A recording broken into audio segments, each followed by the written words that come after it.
নমস্কার বন্ধুরা, বাণীকথা চ্যানেলে আপনাদের সকলকে স্বাগত জানাই।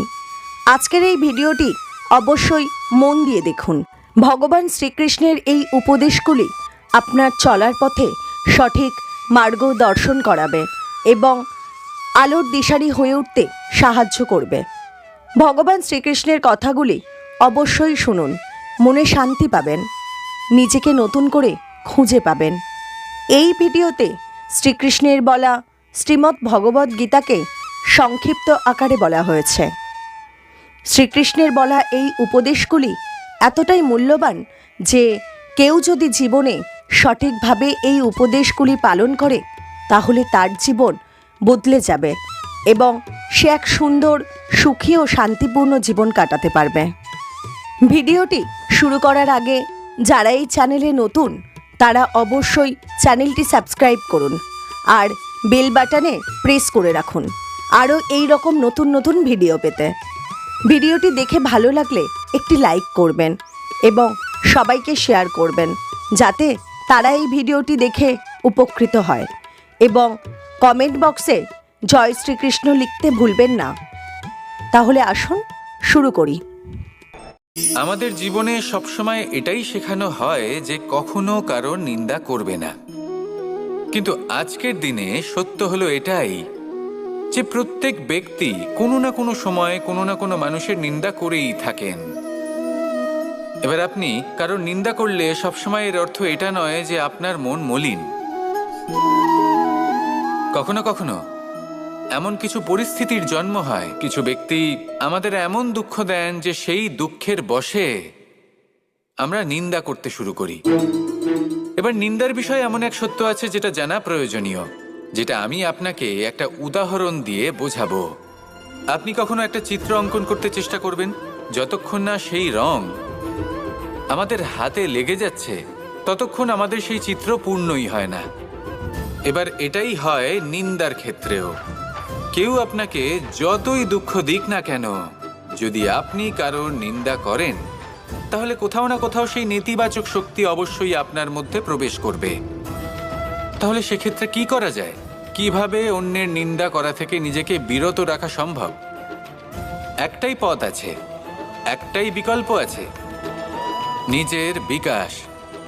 নিজের বিকাশের পথে অগ্রসর হতে থাকুন। নিজের কাজে এতটাই নিমজ্জিত হয়ে যান যে কারো নিন্দা করার মতো কোনো সময় যেন আপনার হাতে না থাকে। তাতে আপনার মনও মলিন হবে না, আর জীবনে অনেক দরজা আপনার জন্য খুলে যাবে। আসুন আমার সাথে ভালোবেসে বলুন রাধা। আজ আমি আপনাদের একটা কাহিনী শোনাবো। এটা হলো একটা বিশাল আকার বটগাছের এবং একটি নিম গাছের গল্প।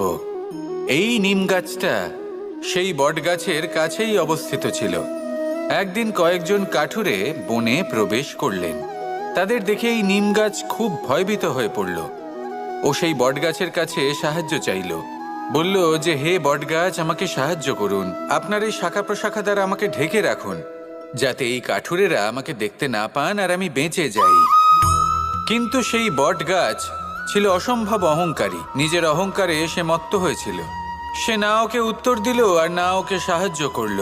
সেই কাঠুরেগণ এলেন, নিম গাছটা কাটলেন আর চলে গেলেন। কিছুদিন পরে আবার সেই কাঠুরেগণ সেই বনে এলেন আর এইবার তাদের কুঠার দ্বারা বটগাছে আঘাত করতে শুরু করলেন। এই প্রহার সহ্য করতে করতে বটগাছটি দেখল ও বুঝতে পারল যে সেই কুঠারগুলি নির্মিত হয়েছে সেই নিম গাছের ডাল দিয়েই। এবার এই ভুলটাই বেশিরভাগ মানুষই করে বসেন, বিশেষ করে তখন যখন তার কাছে শক্তি থাকে, সাফল্য আসে। নিজের অহংকারে মত্ত হয়ে দুর্বল ব্যক্তিকে আঘাত করে, তাদের কষ্ট দেয়। কখনো এটা ভাবে না যে ভবিষ্যতে এরাই তাদের পতনের কারণ হতে পারে। তাই যদি আপনার কাছে শক্তি থাকে আর আপনি সাফল্য লাভ করতে থাকেন, তাহলে নিজেকে শান্ত করুন এবং এই অহংকারকে ত্যাগ করুন। যদি কেউ দুর্বল হয় তাহলে তাকে আঘাত করবেন না, তাকে কষ্ট দেবেন না, বরং তাকে সাহায্য করুন, পারলে তাকে রক্ষা করুন। আসুন আর আমার সাথে ভালোবেসে বলুন রাধা। এই জীবনে তিনটি গুরুত্বপূর্ণ শব্দ আছে যা বোঝা আমাদের কাছে খুব গুরুত্বপূর্ণ, এবং এই তিনটি শব্দের নিজস্ব অর্থ আছে। প্রথম হলো সঙ্গবদ্ধতা, অর্থাৎ একসাথে মিলে কাজ করতে হবে, একসাথে মিলে পরিশ্রম করতে হবে, সামনে এগোতে হবে। এরকম করতে পারলে আপনার শক্তি বৃদ্ধি পাবে, আপনার ক্ষমতা বৃদ্ধি পাবে, আপনি এগোতে পারবেন এবং অনেক দূরে যেতে পারবেন। দ্বিতীয় হলো আত্মবিশ্বাস।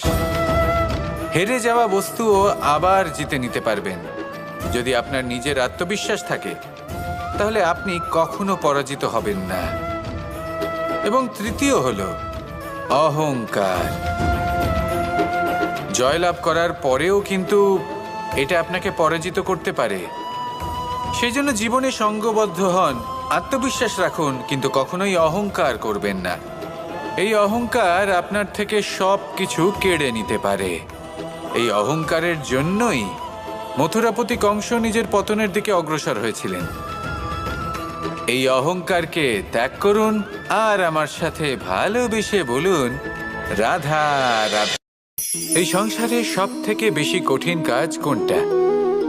কেউ বলবেন যুদ্ধ করা, কেউ বলবেন ধন অর্জন করা, আবার কেউ বলবেন জ্ঞান অর্জন করা সব থেকে বেশি কঠিন। এবার প্রত্যেক ব্যক্তির নিজস্ব অভিজ্ঞতা আছে আর সেই অনুসারে তার নিজস্ব একটা উত্তর আছে। সাধারণভাবে দেখতে গেলে এই সংসারে সব থেকে কঠিন হলো তপস্যা করা, অর্থাৎ সব কিছু ত্যাগ করে তপস্যায় নিজেকে বিলীন করে দেওয়া। এবার এর থেকে বেশি কঠিন এই সংসারে আর কি বা হতে পারে? এই সংসারে, এই সমাজে, নিজের পরিবারের মধ্যে থেকেও ধৈর্য ধরে সামনে অগ্রসর হওয়া, এটা হলো সব থেকে কঠিন কাজ। কারণ যখন আপনি তপস্যা করেন তখন সেখানে আপনার ধৈর্য ভাঙার মতো কেউ থাকেন না, না কোনো বন্ধু, না কোনো আত্মীয়, না কোনো শত্রু, কেউ না। কিন্তু যখন আপনি এই সমাজে, এই পরিবারে থাকেন, কোনো না কোনো ব্যক্তি এসে আপনার ধৈর্যের বাঁধ ভেঙে দেওয়ার ক্ষমতা রাখেন। তারা আপনার ধৈর্যের বাঁধ ভেঙে দেয়, আর কখনো কখনো তারা অনিচ্ছাকৃতভাবেই সেটা করে থাকেন। কারণ তাদের মানসিকতা আপনার থেকে আলাদা, তাদের কর্ম আপনার থেকে আলাদা, তাদের দৃষ্টিভঙ্গি আপনার থেকে আলাদা, জীবন যাপন আপনার থেকে আলাদা। সেক্ষেত্রে আপনি ধৈর্যচ্যুত হন, প্রসন্নতা আপনার থেকে ছিনিয়ে নেওয়া হয়। সেই জন্য এই সংসারে, এই পরিবারের থেকেও ধৈর্য ধরে সামনে অগ্রসর হওয়া কোনো পর্বতের শিখরে গিয়ে তপস্যা করার থেকেও অনেক বেশি কঠিন। আর যে ব্যক্তি এই সমাজেই, এই পরিবারে, সেই সকল মানুষের মধ্যে থেকে গিয়েও ধৈর্য ধরে অগ্রসর হতে থাকেন, যারা এই কাজটা শিখে নিতে পারেন, তারাই কিন্তু জীবনে আনন্দ লাভ করতে পারেন। এই ধৈর্যই শেষে আপনার জীবনে প্রসন্নতা বহন করে আনবে। তাই ধৈর্য ধরে জীবনের পথে অগ্রসর হন আর আমার সাথে ভালোবেসে বলুন, আমরা সবাই জীবনে অগ্রসর হতে চাই। তার জন্য চেষ্টা করি, পরিশ্রম করি, কিন্তু কখনো কখনো আমাদের আশেপাশের কিছু মানুষ, যেমন আমাদের আত্মীয়, আমাদের বন্ধু, আমাদের শত্রু, এদেরকে এগিয়ে যেতে দেখে আমরা কখনো কখনো নিজেরা থেমে যাই। এর অর্থ কি তার মানে এটা যে আমাদের কোনো খামতি ছিল বা আমরা কোনো ভুল করে ফেলেছি? না, বেশিরভাগ সময় আমাদের কোনো ভুল থাকে না, আমাদের কোনো খামতিও থাকে না। শুধু একটা ছোট্ট বিষয় আছে যেটা আমরা বুঝতে পারি না। আমরা চেষ্টা করি অন্যদের জীবনযাত্রা দেখতে। আমরা দেখতে চেষ্টা করি যে তাদের জীবনে তারা কিভাবে এগিয়ে চলেছেন, অগ্রসর হওয়ার জন্য ওনারা কি কি করছেন, আর যা করছেন তাতে ওনারা কিভাবে উপকৃত হচ্ছেন। আমরা চেষ্টা করি তাদের জীবনযাত্রার দিকে তাকানোর, ওনাদের গতিবিধির দিকে নজর দেওয়ার এবং সেটা বুঝতে চেষ্টা করার। সেই জন্যই আমরা পিছিয়ে পড়ি। জীবনে যদি আপনি এগোতে চান তাহলে আপনাকে নিজের নজর সামনের দিকে রাখতে হবে, পদক্ষেপও সেই অনুযায়ী নিয়ে সামনে এগোতে হবে। নিজের গতিবিধি লক্ষ্য করুন, নিজের পরিকল্পনা বিচার করুন, নিজের চেষ্টা, নিজের অভিজ্ঞতার দিকে নজর দিন আর সেই মতো অগ্রসর হন। এমন কোনো সাফল্য নেই যে আপনি লাভ করতে পারবেন না। আসুন আমার সাথে ভালোবেসে বলুন, রাধা। শ্রীরাম যখন সুগ্রীবের সাথে মাতা সীতাকে খোঁজার জন্য ভ্রমণ করছিলেন, তখন সুগ্রীবের ভৌগোলিক জ্ঞান দেখে শ্রীরাম হতবাক হয়ে গেলেন। তখন সুগ্রীব বললেন যে যখন বালির হাত থেকে উনি পালাচ্ছিলেন, নিজের প্রাণ বাঁচিয়ে পালাচ্ছিলেন, উনি তখন অনেক জায়গায় গেছিলেন, কিন্তু কোথাও যেন উনি যোগ্য আশ্রয় খুঁজে পাচ্ছিলেন না। বালি সুগ্রীবের প্রাণ হরণ করতে চাইছিল, ওকে শেষ করে দিতে চাইছিল, আর সুগ্রীব শুধু নিজের প্রাণ বাঁচিয়ে পালাতে চাইছিল। এক স্থান থেকে অন্য স্থানে, সেই স্থান থেকে আবার আরেক স্থানে। এই বিপদের সম্মুখীন হতে গিয়ে সুগ্রীবের ভৌগোলিক জ্ঞান বৃদ্ধি পেল। এর অর্থ বুঝলেন আপনি? যে জীবনে যখন সমস্যা আসে, জটিলতা আসে, সেটা দেখে আমরা ত্রস্ত হয়ে পড়ি, দুঃখী হয়ে পড়ি যে এমনটা আমার সাথে কেনই বা হচ্ছে। কিন্তু দুঃখী হওয়ার কোনো প্রয়োজন নেই, কারণ এই সমস্যা আমাদের কিছু শিক্ষা দেওয়ার জন্যই আসে। সেই শিক্ষা লাভ করা খুবই প্রয়োজনীয়। সেই শিক্ষার দিকে নিজের মনোনিবেশ করুন, সেই শিক্ষা আত্মস্থ করুন, জীবনে অগ্রসর হন, আর আমার সাথে ভালোবেসে বলুন রাধা। এই সংসারে এমন অনেক মানুষ আছেন যারা এটা চান যে সবকিছু তাদের ইচ্ছা অনুসারে চলবে, এবং সেই চেষ্টাই করতে থাকেন। কিন্তু সত্যি হলো এটাই যে এই সংসারের নির্মাণ কোনো মানুষ করেনি, এবং সেই জন্য এই সংসার কোনো মানুষের ইচ্ছা অনুসারে চলবে না, বরং মানুষকে সংসারের ইচ্ছা অনুসারে চলতে হবে। যদি আপনার জীবনে এমন কোনো পরিস্থিতি আসে যাতে আপনি হয়তো দুঃখ পেলেন, কষ্ট পেলেন, এবং সেটা বদলাতে চান, তাহলে তা বদলানোর চেষ্টা করুন। যদি অসফল হন তাহলে আবার চেষ্টা করুন, নিরন্তর চেষ্টা করুন। কিন্তু যদি না করতে পারেন তাহলে মেনে নিন যে এই পরিস্থিতি বদলানো সম্ভব নয়। সেই পরিস্থিতিকে বদলানোর চেষ্টাকে ত্যাগ করে দিন। যদি চান তাহলে সেই পরিস্থিতি থেকে দূরে চলে যেতে পারেন, কিন্তু নিজেকে প্রসন্ন রাখুন। আপনার এই শরীর, এই মন, এই জীবন আপনি লাভ করেছেন, তাই আপনার কর্তব্য হলো নিজের যত্ন নেওয়া, নিজেকে প্রসন্ন রাখা।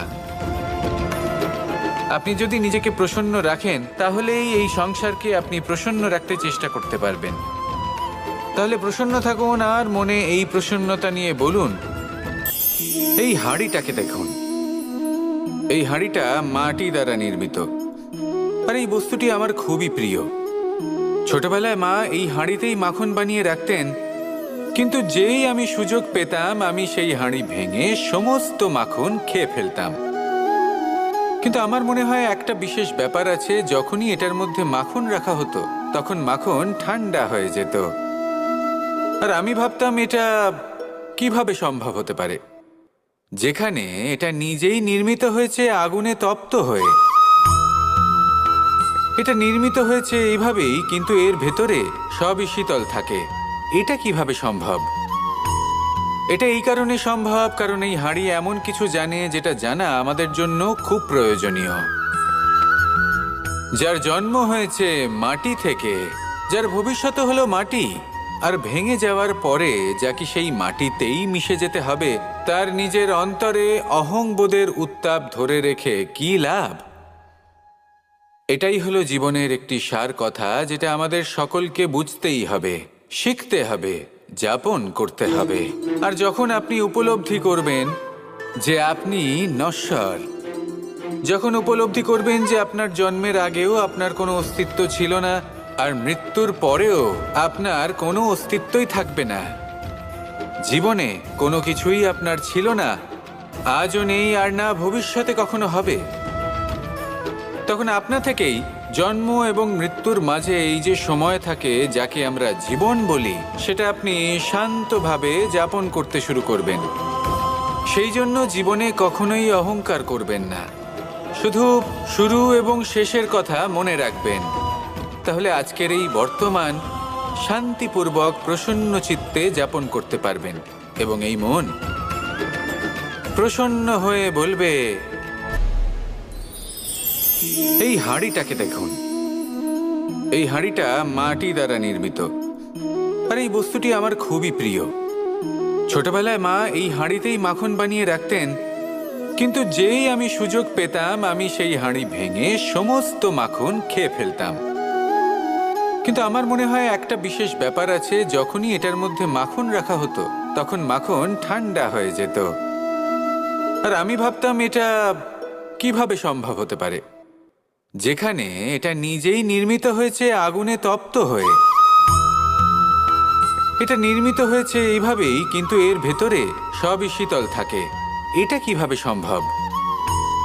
এটা এই কারণে সম্ভব কারণ এই হাঁড়ি এমন কিছু জানে যেটা জানা আমাদের জন্য খুব প্রয়োজনীয়। যার জন্ম হয়েছে মাটি থেকে, যার ভবিষ্যৎ হলো মাটি, আর ভেঙে যাওয়ার পরে যা কি সেই মাটিতেই মিশে যেতে হবে, তার নিজের অন্তরে অহংবোধের উত্তাপ ধরে রেখে কি লাভ?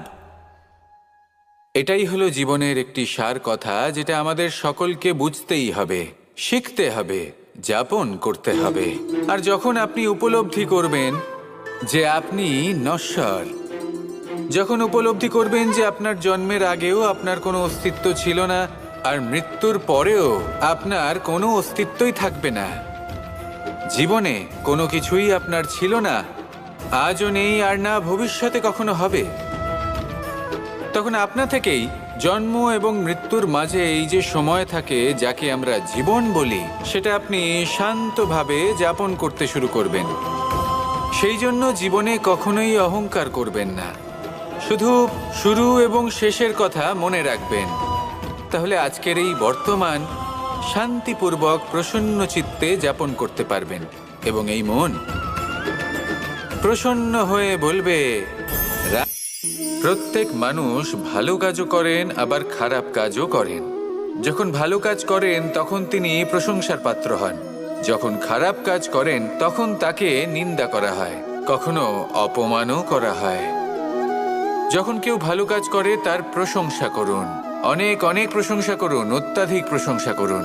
কারোর প্রশংসা করলে আপনার কোনো ক্ষতি হবে না, কিন্তু যদি কোনো ব্যক্তি খারাপ কাজ করেন বা তার কোনো ভুল হয়ে থাকে, যদি আপনি তাকে অপমান করে থাকেন, তার নিন্দা করেন, তাহলে একটা কথা মনে রাখবেন, সেই ব্যক্তি এই ঋণের কথা ভুলবে না, বরং সঠিক সময়ে এলে পরে নিজের স্বভাব অনুসারে এই ঋণ শোধ করবে।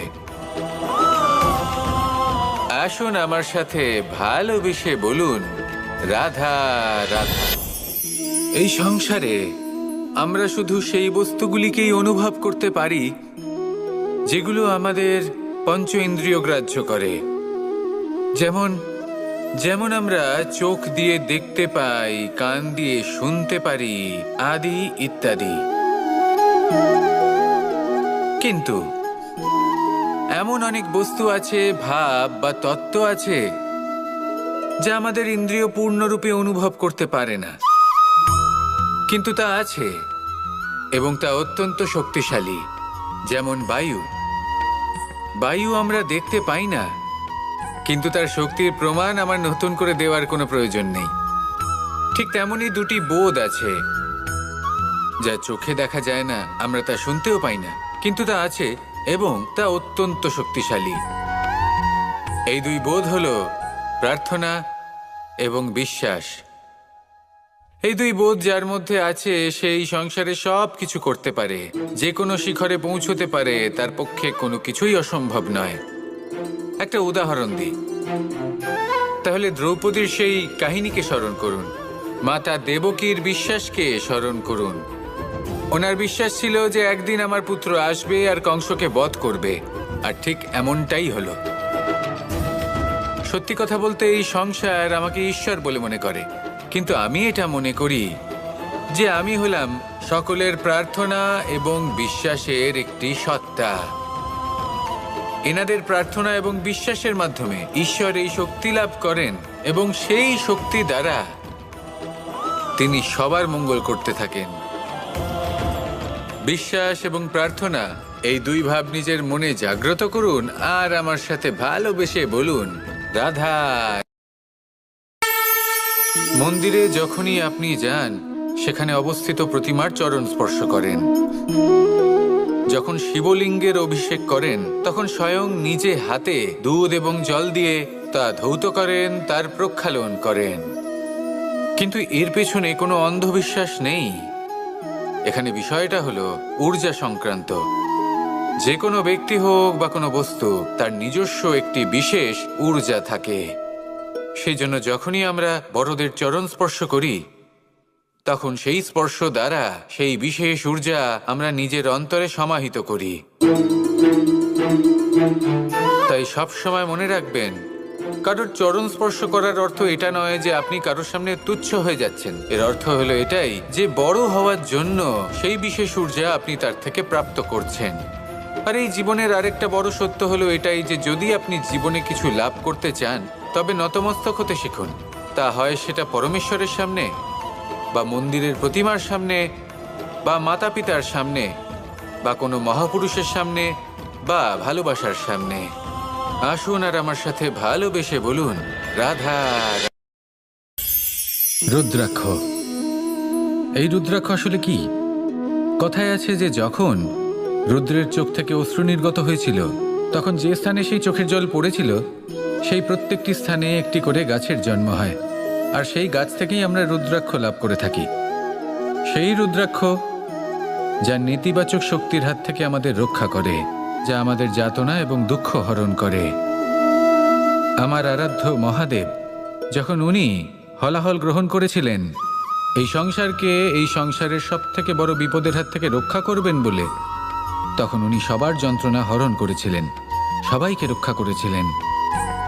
আর সেই জন্য ওনার চোখের জল এতটাই শক্তিশালী যে সেটা আমাদের রক্ষা করতে পারে, যন্ত্রণা দূর করতে পারে।